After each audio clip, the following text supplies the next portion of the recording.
Hello friends, welcome to Kannagi சமையலறை. இன்றைக்கி சின்ன நெல்லிக்காய் வச்சு ஒரு ஊறுகாய் தாங்க பார்க்க போகிறோம். இந்த மாதிரி நெல்லிக்காயை நல்லா தண்ணியில் போட்டு வாஷ் பண்ணிவிட்டு எடுத்துக்கோங்க. இது கிட்டத்தட்ட 1 கிலோ நெல்லிக்காய் இருக்கும். இந்த மாதிரி வாஷ் பண்ணதுக்கப்புறம் இந்த மாதிரி காம்பெல்லாம் எக்ஸ்ட்ரா இருந்துச்சு அப்படின்னா அதெல்லாத்தையும் எடுத்துட்டு இப்போ இந்த டவல் வச்சு நல்லா நெல்லிக்காயெல்லாம் தொடச்சி விட்டுருங்க. தொடச்சி விட்டுட்டு கிட்டத்தட்ட 2 மணி நேரம் இதை ஃபேன் காற்றுல அப்படியே விட்டுறலாம். அந்த ஈரமெல்லாம் காஞ்சி நல்லா ட்ரை ஆகணும். இந்த மாதிரி நல்லா ட்ரை ஆனதுக்கப்புறம் ஒரு பவுலில் மாற்றிட்டு இப்போ இந்த ஊறுகாய்க்கு தேவையான அளவுக்கு உப்பை சேர்த்து விட்டுடலாம். உப்பு போட்டதுக்கப்புறம் இதை மூடி வச்சு கிட்டத்தட்ட 3 டேஸ் அப்படியே இருக்கட்டும். இப்போ இதை டெய்லியும் ஒரு தடவை எடுத்துகிட்டு நல்லா மிக்ஸ் பண்ணி எடுத்து வச்சுருங்க. அப்போ தான் ஈவனாக வந்துட்டு உங்களுக்கு உப்பு தண்ணி எல்லா இடத்துலையும் கலந்து வரும். இப்போ 3 நாள் ஊறிட்டு ரெடியாக இருக்குது நம்மளுக்கு. இப்போ பாருங்கள் இந்த நெல்லிக்காயில் இருக்க தண்ணி எப்படி விட்டு வந்திருக்குதுன்ட்டு. இப்போ இந்த ஸ்டேஜில் இதுலேயே வந்துட்டு நம்ம மிளகாத்தூள் போட்டு மிக்ஸ் பண்ணி எடுத்து வச்சுக்கலாம்.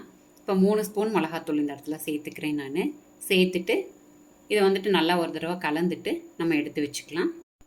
இப்போ இங்கே வானலில் கிட்டத்தட்ட ஒரு 5 கரண்டிக்கு பக்கமாக எண்ணெய் ஊற்றியிருக்கேன். எண்ணெய் நல்லா காஞ்சதுக்கப்புறமா 1 ஸ்பூன் கடுகு எடுத்து வச்சுருக்கேன். இப்போ கடுகு சேர்த்து விட்டுறலாம்.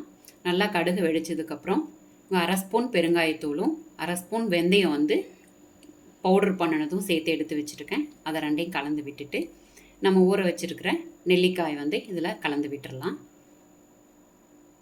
இப்போ இங்கே வந்துட்டு எனக்கு தோசை சாப்பாட்டுக்கெலாம் போட்டு சாப்பிட்ற மாதிரி செய்கிறதுனால கொஞ்சம் காரம் கம்மியாக போட்டிருக்கேன். ஒருவேளை உங்களுக்கு இதில் காரம் அதிகமாக தேவைப்படுது அப்படின்னா இன்னும் ஒரு 2 ஸ்பூன் மிளகாத்தூள் ஆட் பண்ணிக்கோங்க.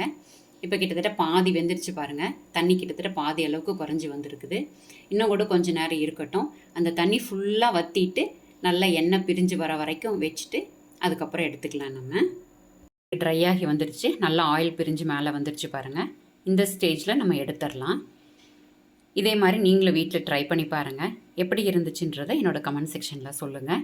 கண்ணகி சமையலறை சப்ஸ்கிரைப் பண்ணுங்கள், ஷேர் பண்ணுங்கள். தேங்க்யூ.